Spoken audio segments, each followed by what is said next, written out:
If you don't have the gift of leadership, leave that thing called entrepreneurship alone. Go away.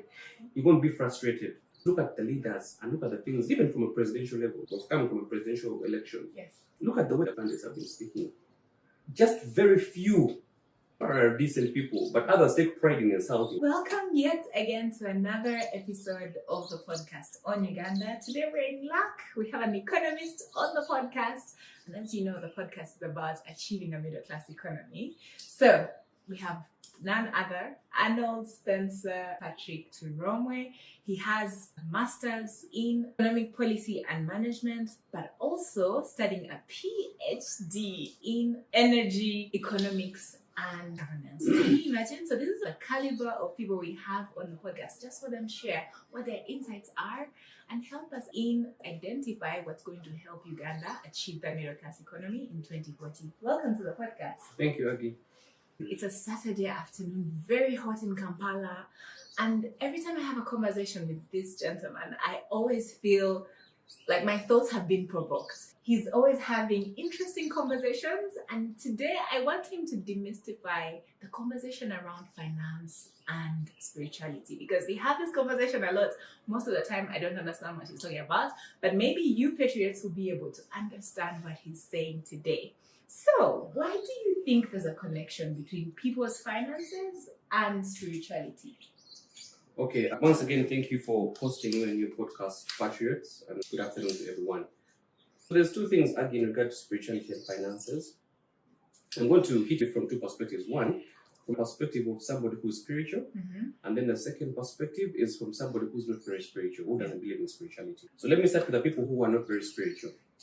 When you talk about finances, you're talking about projections, right? Cash flow projections, cash inflows and outflows, assets and liabilities, and anything to do with finances has everything to do with the vision, right? So you sort of manifest it. Now, the connection with that is it's the same principle which happens in spirituality. Spirituality is manifestation, right? So the Bible always tells you, meditate on the word of God. Ask and you shall receive. Seek and you shall find. Knock and the door be opened. And when you pray, pray with faith, and what you prayed for shall come. So you just assume something is there, you just believe in it. Many of us, when I talk of spirituality, I'm just going to lock in myself into Christianity because that's the faith that I know. So for us Christians, we're followers of Christ who we have never seen. But we know he exists. We know he died for our sins. So projections, manifestations related with spirituality. So that's for the people who are not very spiritual. Now, for people who are spiritual, it's very obvious. Everything that we see here in this earth, on this world, is spiritual. In the beginning was the heavens and the earth, and God created things like that. And we believe that God is the one who gives us the power to create wealth. If you read the book of Proverbs, it's very clear that I am wisdom, I keep crying out for people, to reach out to me. And by me, kings reign. And by me, princes govern. And by me, wealth is created and wealth is maintained. So that's the basic principle of spirituality and finances. It has principles that govern it. So it's as simple as that. If you think about Uganda, the numbers of people who go to church has gone down. However, there's a lot more development. Is there a correlation between the growth in development of finances here in Uganda, but also with our faith or spirituality? Certainly it's there. Let me break it to you this way. When you talk about spirituality, you don't look it into Christianity, because also African tradition religion is a spirituality, right? Hinduism, Buddhism, Islam, whatever it is, that's also spirituality. If you're saying that less people are going to church, that doesn't mean that less spiritual activities are happening. Just for the record. Now, in regard to Uganda and its potential in terms of growth, has spirituality grown? Is it growing at the same rate with the economic growth? Let me give you an example of countries that are very spiritual and very deliberate in their spirituality, and look at their economic growth. Let me start with a country like Malaysia, for instance. Malaysia is a Muslim country. This is where you went to This is where I went to school. This is where I did my A-level and my university. By 1960, Uganda was ahead of Malaysia in terms of economic growth. In fact, Malaysia and Singapore used to send its leaders, particularly Lee Kuan Yew, the leader of Singapore, came to Uganda in 1963, if I'm not mistaken, or 64, to ask Milton Obote on advice on how to govern. It's amazing, isn't it? Okay, yes, it's amazing. But right now, Malaysia's GDP is 8 times ours. Yeah. These guys are very spiritual. They will do their 5 prayers every day, from the prime minister to the toilet cleaner. Yeah. Right? Look at a country like Dubai.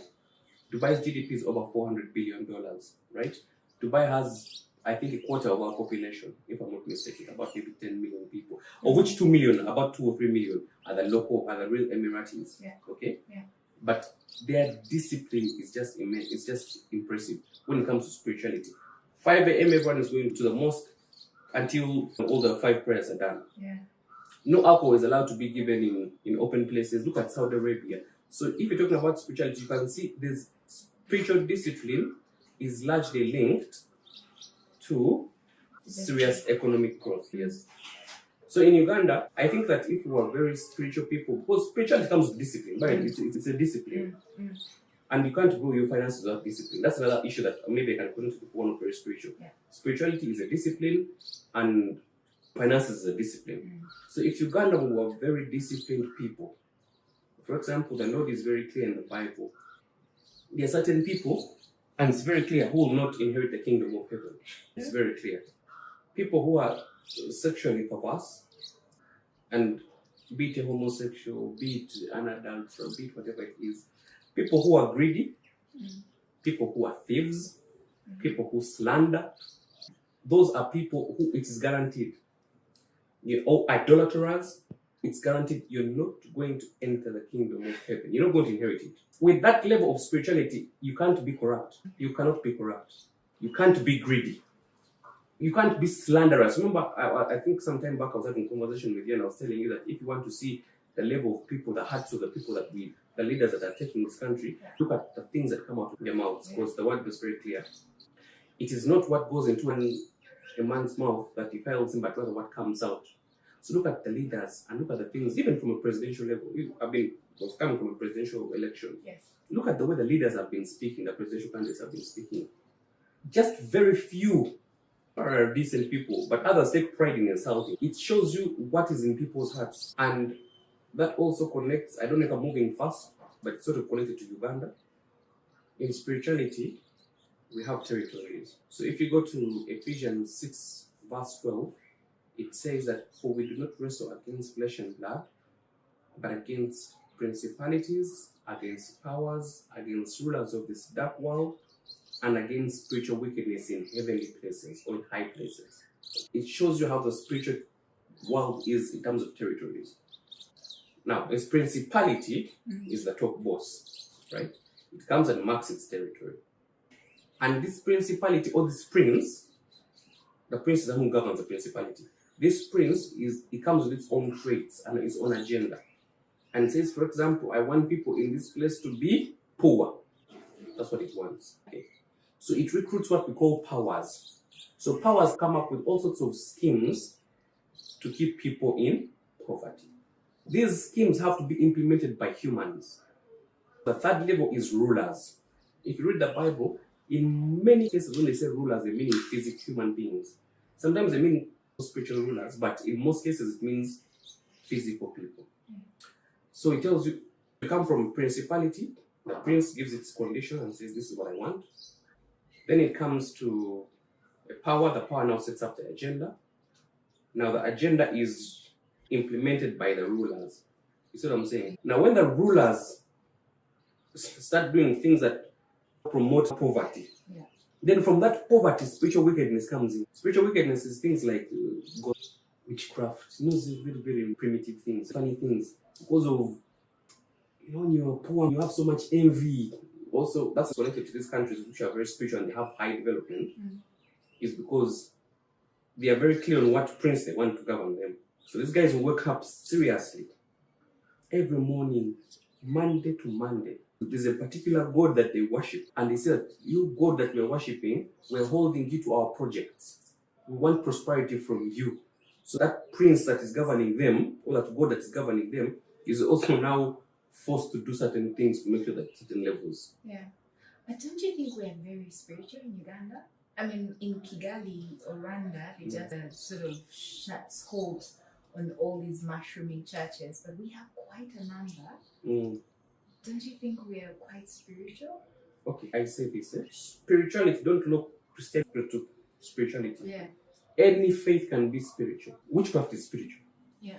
Okay. Islam is spiritual. Hinduism is spiritual. Now the most important thing is, I think it's in Matthew 11 verse 12. It says that from the beginning of creation, the heavens are subdued by the violent, okay? And the violent possess it. So it means that if a certain faith is more violent doesn't mean like I'm not killing people and whatever. It means spiritual activeness. So if a certain faith is more spiritually active than the other, or if the faiths are not coordinated, then you're not going to manifest the full potential of what you're asking for as a country. So in Islam, in Malaysia, for example, they're very clear. It's a Muslim country. Okay? So when they're setting up their projects, be it a dam, be it a city, be it, they are very clear. We're going to do this, we're going to pray for this, and they have priests who literally go and pray. It's the same thing in Dubai. You tell me one project in Uganda where we've had and say we're going to build a dam, and then you see pastors who are literally there 24/7 until the dam is there. It's a free country. You have pastors doing their own thing, Muslims are doing their own thing. You need spiritual coordination to manifest the full potential of what you're supposed to do. What prince is governing Uganda? What powers are governing Uganda? What's the caliber of the rulers that we have in Uganda? Does it now reflect the kind of behavior that we have in our people? If you want to see the answer to that, number one, just look at the social behavior of our people. Uganda has been crowned as the number one alcohol consuming country in Africa. So we're drunkards. Several times, yeah. So we're drunkards. And I think we're top 5 in the world. Consuming alcohol, we're drunkards. So from a spiritual perspective, that already gives you what fellow is now running this show here. Now, when you're drunk, what guy is running this nation or this territory? So in the spirit, it tells you that. Number 2, what does drunkenness do? It stagnates you from progress. It creates poverty. You see what I'm saying? Yeah. Because now I'm connected to finances. Okay, now it makes sense. Why should we be drunk? That means that the prince who's around here wants poverty. So the powers come and create an agenda to make us drunk. Yeah. I don't drink, and I can tell you. No, do I can tell you we're very boring people. At least when you go into society, this guy doesn't drink alcohol. Now, why does he come here? Or at least I can speak for myself. Me, when I go to people, or like when I go to social, whatever, because I don't drink alcohol, I'm a very boring person. So it's boring to not drink alcohol. So there's a norm that comes in.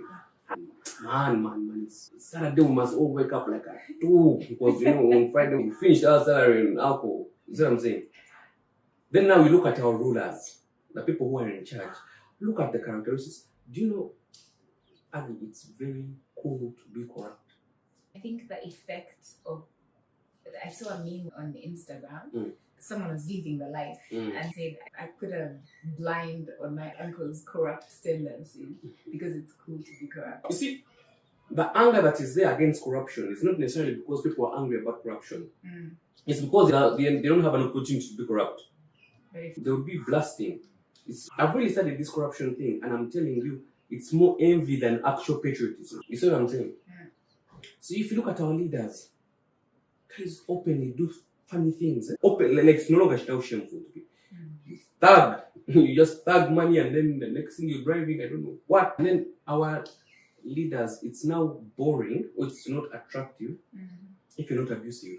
Wemura, you're not going to thrive in this world. You must be able to be a good mocker. For you to be entertaining, to go on NBS and NTV, you must be able to mock and to provoke. You must be able to insult. That shows you what is going on in the hearts of our leaders. It is not what goes in, but what comes out.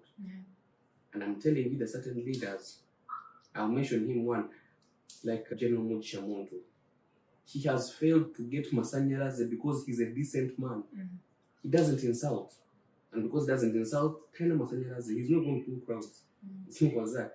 So right from the top, it shows you. That's a pity, but maybe for the patriot who's still wondering, what are we talking about and what does this have to do with me? They're struggling, they have their business, it's not breaking even. Earlier you talked about projections.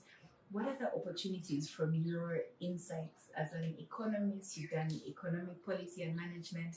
What are the opportunities you're seeing that a Ugandan who can be an investor can invest? Someone abroad can come and see the opportunities in Uganda, but also think of the low term investment. Let's look at intensive. One, in 2014, I've forgotten the name of the organization. It came out and said that Ugandans are the most entrepreneurial citizens in the world. So that's a big bonus. Two, 70% of the population are young people. These are youth, right? So what does that mean? It shows that we have a very robust and a very vibrant labor force. And naturally, very enterprising people. So now, what can you tap into that can help you at a low cost? Look at the opportunities that we have. Uganda, since its inception, has always been having a trade deficit. What does it mean? That on our trade balance, we import more than we export. So what does it mean? Whenever you import, that means that your market is demanding certain things that you can't produce locally. So the question is, what is it that is making us import more than $7 billion annually? You can start with those basics. And then you go into production. Okay? Basic things, it's very embarrassing. Matchboxes. I mean, we're even importing this from Kenya. A matchbox, toilet paper, toothpaste. You know, those basic things, we're still importing them. But also at the same time, I can tell you, in fact, this is why I'm doing my PhD in energy economics and governance. That alone is a challenge because to produce, you need electricity. Now, in Uganda, it's currently costing us about 15 US dollar cents, right, per kilowatt. In China, it's about 4 US cents per kilowatt. What does that mean? That it is actually cheaper to import than to produce locally. So certain things are beyond us. Those are policy level things, okay? We must aggressively invest in our energy sector. Unfortunately, for it to actually make sense, we need to manage the governance issue first. Okay. So there is no, for instance, if you look at Ethiopia recently did a 6,000 megawatt dam and it cost them, if I'm not mistaken, $5 billion. Uganda, we did a 1,000 megawatt dam that cost us $2 billion. So the cost of producing electricity in Uganda is more expensive, and reason being, it's a governance issue. The minute you borrow money, that alone is a problem. The minute you also have corruption, that triples the problem. So it's a governance issue at the opportunities. Our biggest export should be tourism. I'm seeing the government is doing so much in trying to export our coffee, export our tea, and I'm heavily convinced that they're also doing things economically wrong. The principle of export is you export what you don't need.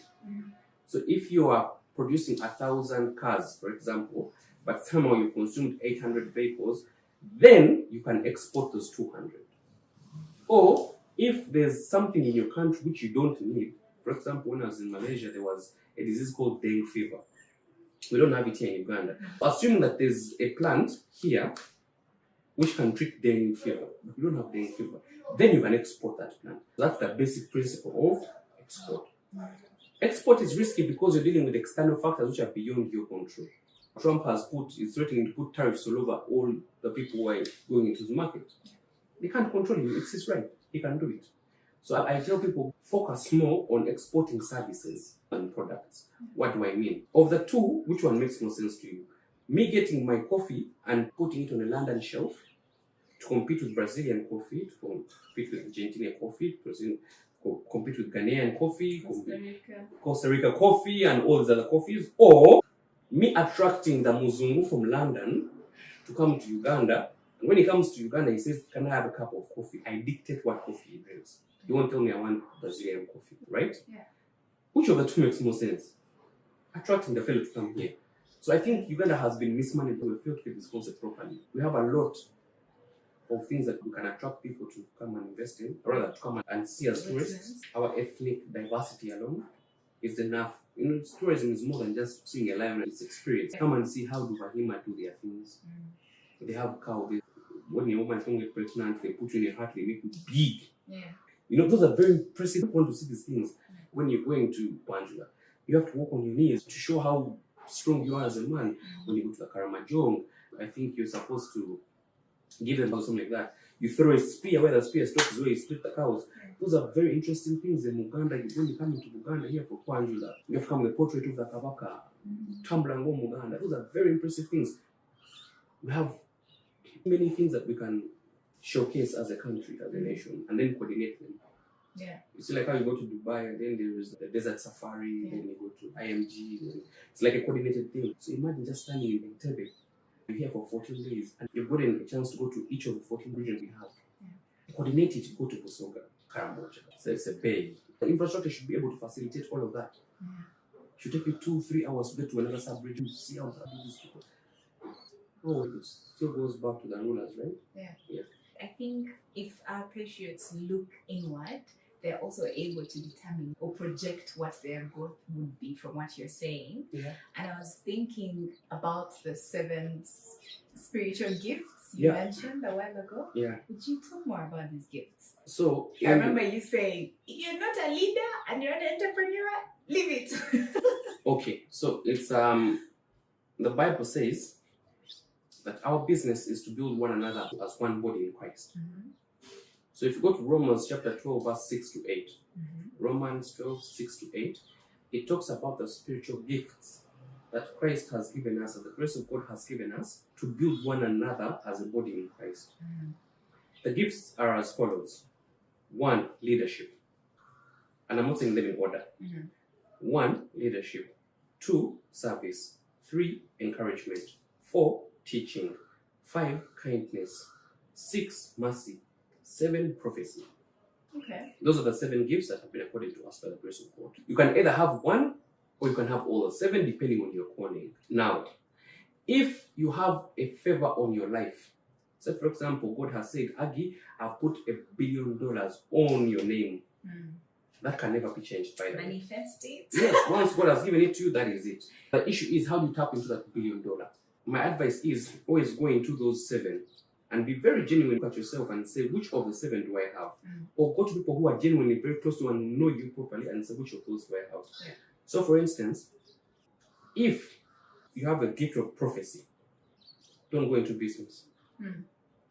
Start a church, start prophesying, your $1 billion will come. If you have a gift of encouragement, start a motivation speaking thing, therapy thing, those things, encourage people when they're down, your $1 billion is going to come.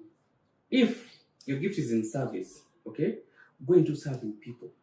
Go into serving people, okay? Your NGO things, go and help these prisoners. Look for a way of helping people.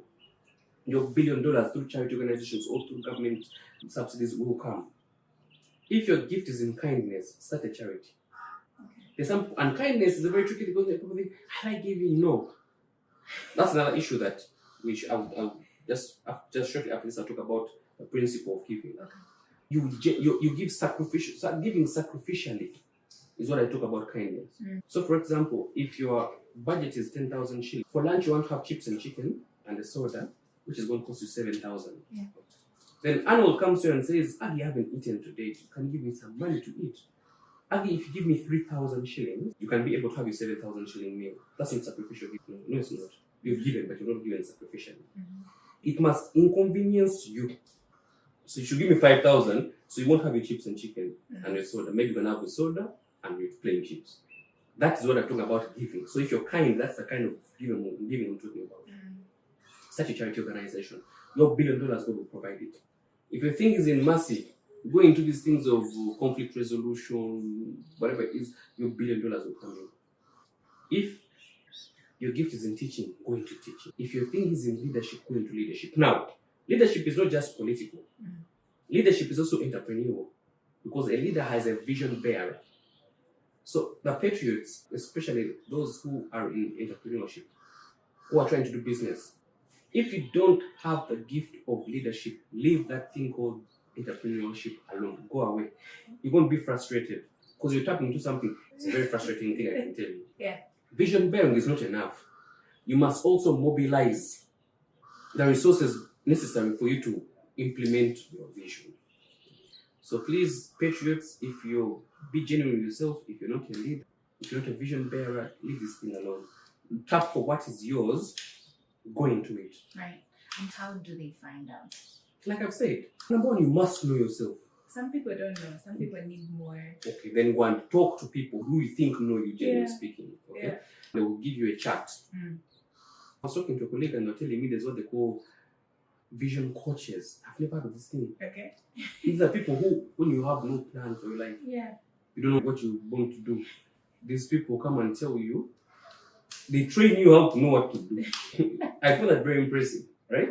Yeah. Look for vision coaches. Mm. Look for people who can genuinely tell you who you really are, or what you're good in. That will give you an idea. Okay. But sorry to cut you short, Andy. Yeah. I really need to talk about this. The gift of giving. The gift of giving. It's very, very important because it's one of the principles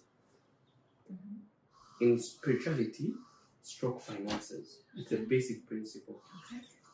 In the interest of time, let me just try and fast forward it. When Adam and Eve were in the Garden of Eden, they had proximity to God Himself. Yeah. Unlimited proximity to God Himself. When they failed, God kicked them out of the Garden of Eden. So now, for the first time, that family was out of God's presence. But there's something that Abel and Cain did that implored God to come. And that was offering. Okay? So, and they didn't pray. They didn't pray. In fact, the first time that God dealt with the people out of the Garden of Eden had nothing to do with prayer. Abel brought his best offering. Cain brought his middle offering. So God came and God was pleased with Abel. And then Cain was sad and he asked Cain, why are you sad? If you give correctly, will I not be happy? And if you don't do it, sin will come for you. And you must master sin. That's why I was telling you that you must give sacrificially. Okay? Yeah. So offering is a very important tool in the spiritual realm. Yeah. How you offer also matters. Okay. If you go in the book of Matthew 6, it tells you that when you give with your right hand, make sure your left doesn't. Yeah. So the basic thing of corporate social responsibility doesn't apply in the spiritual realm. Because you've given and you want the world to know that you have given. You want some peer to accompany. And the Bible is very clear, even people who pray. It says, when you pray, go quietly in your room, lock yourself and pray to your God who's unseen and He will reward you. Don't be like these hypocrites who go in the streets shouting, praying, for they have received their full reward. People have said, oh, this is the man of God. Oh, this is a good person. That's their reward. But the actual spiritual reward will not be given to them. Because not everybody that they're looking for God. There's a man called Cornelius. If you go to the book of Acts chapter 10, this was a Gentile. A Gentile was a person who was outside the promise of God. Who are the Jews? So one day Cornelius was there. The angel of the Lord came to him and says, Cornelius, your prayers and your giving to the poor have come as a special offering to the Lord. And because of that, you have found favor in the Lord and you're saved. You see what I'm saying? So, there's something about giving that attracts the attention of God. That principle of giving, sacrificial giving, also applies to God Himself. In John chapter 3, verse 16, it says, for God so loved the world that He gave His only begotten Son, that through Him we shall be. Even God Himself, it applied to Him. He had to give what hurts Him the most, which is His only begotten Son. The thing that helped Abraham actually become the father of nations and get that special favor from God is because he was willing to sacrifice Isaac, his only son, in the covenant. He was willing to sacrifice and says, hey, this is a very special fellow now. Yeah. So giving is a spiritual principle. There's more to it. Maybe the patriots can just write the book of First, if I'm not mistaken, right? 1 John chapter 5, verse 5 to 8. Yeah. So, the basic principles for spirituality to get favor, but also the environment, the territory you're in, will unfortunately affect your finances. Okay, the way you brought it now, it kind of segues into the reason why we host this podcast, Achieving a Middle Class Economy. Now, what sort of favor do we need, given this environment, to actually achieve that middle class economy by 2040? Okay, so two things. Let's first define this middle class economy. There's two middle classes. Yeah. There's lower middle class, and then there is upper middle class. Then there's lower income, then there's higher income, or first world. If I'm not mistaken, to be in the lower middle, you must have a GDP per capita of $1,500, I think about $5,000. That's lower middle. And upper middle is 5,000 to 9,099. So what is GDP per capita anyway? Because what defines what class your country is in? GDP per capita simply gives the world an indication of how much each citizen in that country earns a year. So how do you get this estimation? You get the GDP, which is the market value of that economy, all goods and services produced in that country in that particular year is what we call GDP. So your GDP, you divide it by the population. That will give you the GDP per capita. If I'm not mistaken, maybe Uganda were in $1,300. So on average, it means that every Ugandan earns about 5 million shillings a year. That's about 420,000 shillings a month. There's a debate about people, especially people who live out in the countryside, that they spend even more in food they grow themselves, but they're not quantified into cash. Okay, so this thing called GDP per capita, it's an estimation, because an investor like Toyota is not going to come and start thinking how much is a very giant coach earning. They're not interested in that. They'll simply ask, what's the market value of Uganda? How many people are there? That seems on average, every Ugandan earns 400,000 shillings a month, which is about $100, $120. So now, when me simply says, if I start manufacturing vehicles in Uganda, which I'm selling the cheapest vehicle I'm going to sell is $10,000, this fellow is earning $1,000 a year. Will he be able to purchase my tire? You see what I'm saying? So that's what we call GDP per capita. So the issue is, how do we increase our GDP per capita to be able to elevate ourselves? It's very simple. Numbers don't lie. Increase your GDP. Make sure your population isn't growing much. So now they're saying we're about $68 billion. That's what they're saying. So you must have an aggressive government in the next 5 years to maybe put it to $80 billion. And some of these are not very out of the world. If you achieve 10%, right, double digit, that means you're getting about $7 billion every year, which is GDP growth. So maybe in 5 years, you can hit your $75 billion if you're serious. But then you convince people, please use protection, don't give birth too many times to maintain. It will not be 68 billion divided by 46 million, it will now be 75 divided by maybe 50 million. So now you become 1,500. So now instead of earning 400,000 shillings, you're now earning 430,000. It will help you improve. You see what I'm saying? So it's a number, it's a numbers thing. But like I said, finally, again, everything I say is spiritual. Wisdom is also it's a spirit. Wisdom, knowledge, discernment, understanding. Let's go and read the entire book of Proverbs. So there's a lot of wisdom there. In that book of Proverbs, it tells you, kings, rulers, don't drink alcohol. Because if you drink alcohol, you become drunk, you forget the rights of the poor and oppress them. Where there's injustice, there's no growth.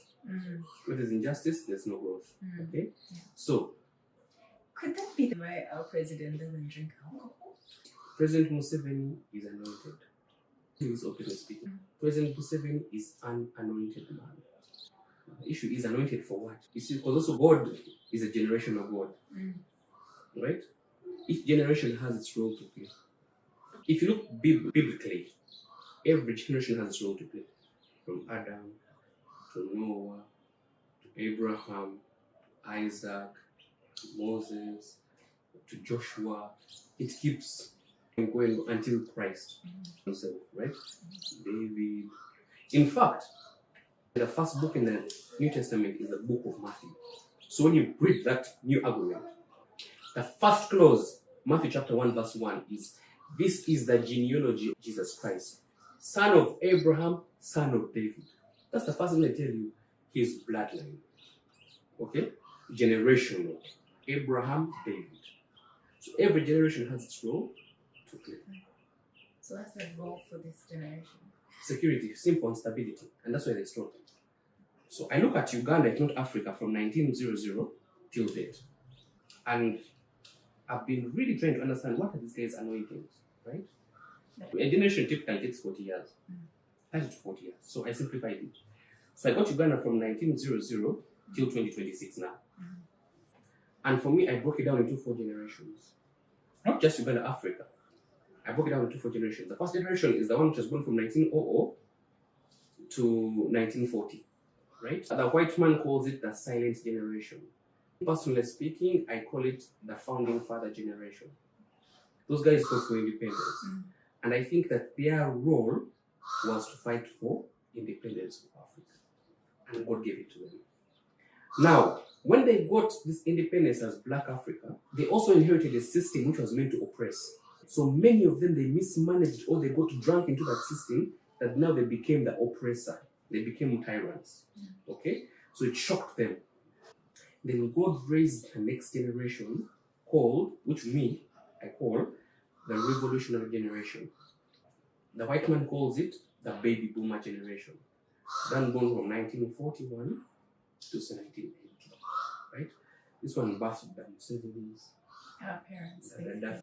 So what you're saying are these people fought. There's a great man from Uganda. There's some for independence, right? For stability now. Yeah, because there was also social injustice. People were killing. Someone can just find you and kill you for your car. Yeah. Right? So this generation, God raised them and says, no. They fought for stability. So right now, you can drive from Kampala to Morocco, and at least 90% chances you will get there safely at 3 a.m. 99. Right? Some random thing, right? But ideally, some bit of stability. You can even come drive from here to Chigani. At 3 a.m. and you get there. So that generation has its anointing. Stability. What you call social justice. That's where they stop.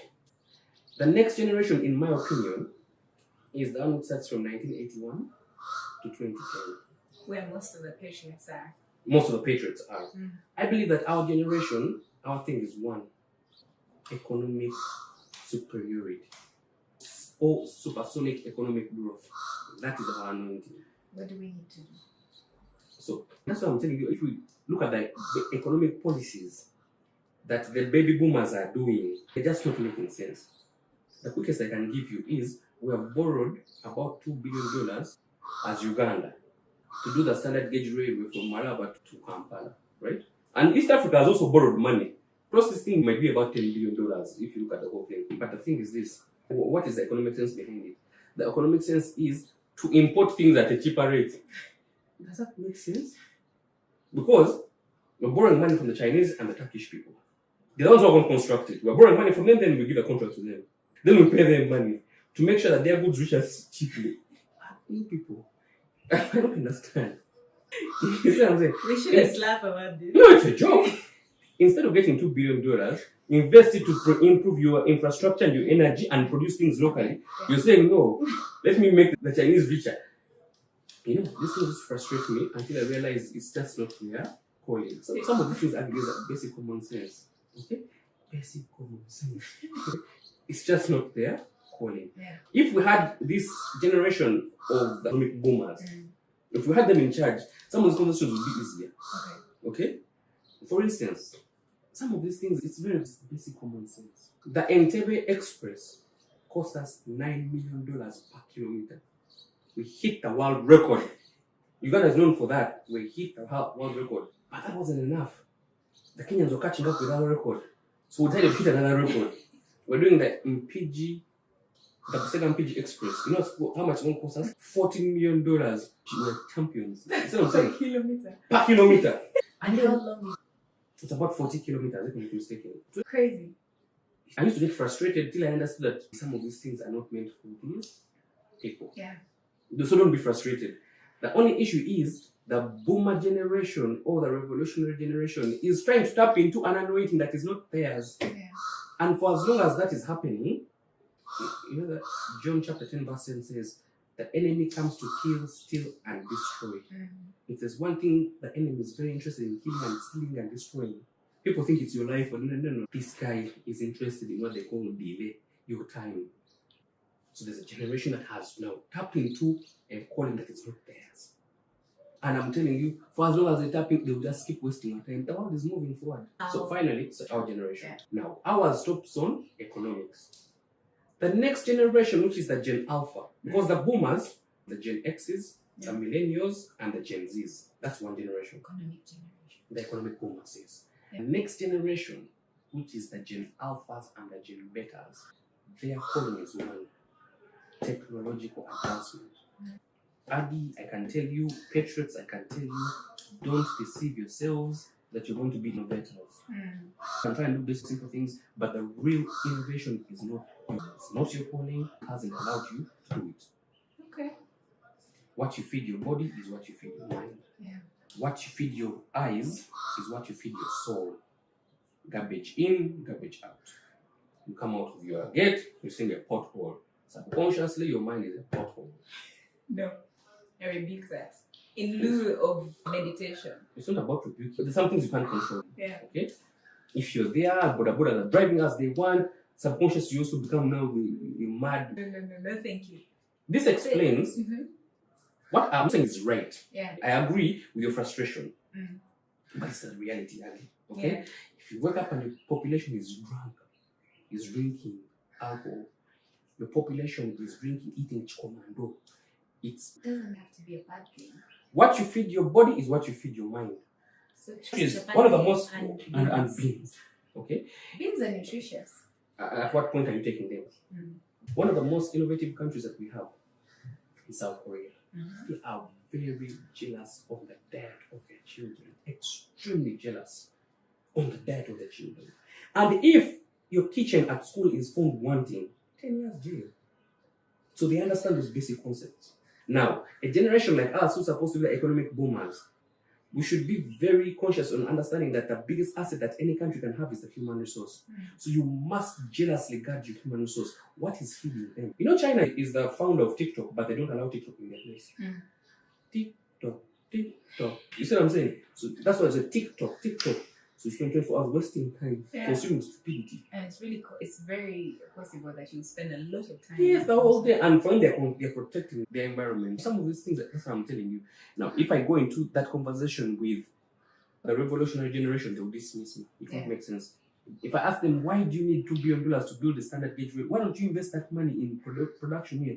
They'll look at me, they'll start telling me, you see, in 1980s, the conversation won't make sense. We need a part two for that. We need a part two. I'm afraid that's all the time we had for today. But before we go, for the policymaker in our economic generation who has been listening in this far, and they are thinking, okay, what can I do practically? What can you advise, or what is your recommendation as an economist in this country for them to tackle? If you had a magic wand. If I had a magic wand, this is what I would tell you people. Number one, work on your minds and your spirits. We just came from an election, so that's a very interesting time to talk about this. Everybody has been praying for peace. That's very important, right?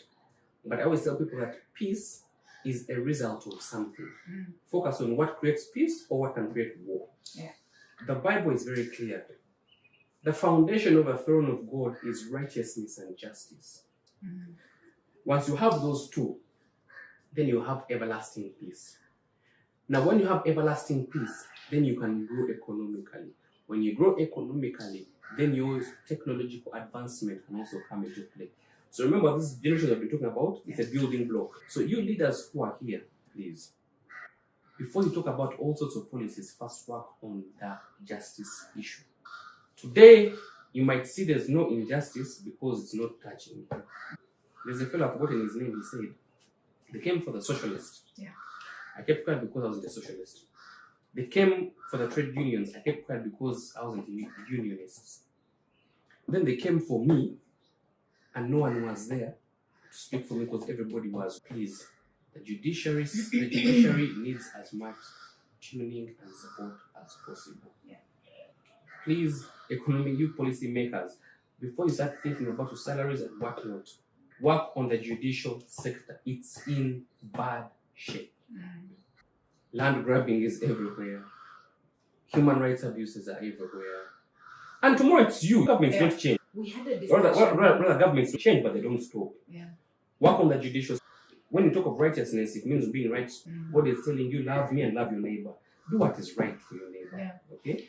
We actually had a recent conversation on a podcast with a gentleman, Sylvester, and he's an advocate for teach people with disabilities. He was saying, if you needed this tomorrow, you would act right and be inclusive today. Exactly. So if your life depended on it tomorrow, you would act right. Exactly. So my closing thing is, you policymakers, please do things which are right. Do right by us, as your neighbors, as your brothers and your sisters. But first focus on the judicial sector. Everything else will fall into place. Yeah. That's And my for the process. patriots, from this conversation, what's Romans your 12, verse 6 to 8. Identify who you are as people. The seven gifts. gifts, yeah. Then go to 1 John chapter 5, verse 5 to 8. It will talk about the 3 things that now unblock the spiritual realm for you at a personal level. Because the Romans is for you to identify what your gift is. Right? Then the 1 John chapter 5, verse 5 to 8. Next time we'll talk about it. It's the one which is going to help you now unlock your gift. Yeah. Finally, perception. If you look at it as a boring thing, it's going to be boring. If you look at yourself as a broke person, you're going to be broke. Yeah. If you look at yourself as a wealthy person, you manifest it every day, it will happen. Thank you so much. I'm always so impressed at how much knowledge he moves with, how much Bible verses. I could not tell all these Bible verses offhand, but the way they came easy to him, and how very easy it is for him to connect that with your spirituality goes such a long way. So thank you so much. He made time for us today, and we are much better with this conversation. Please let us know if you want a part 2.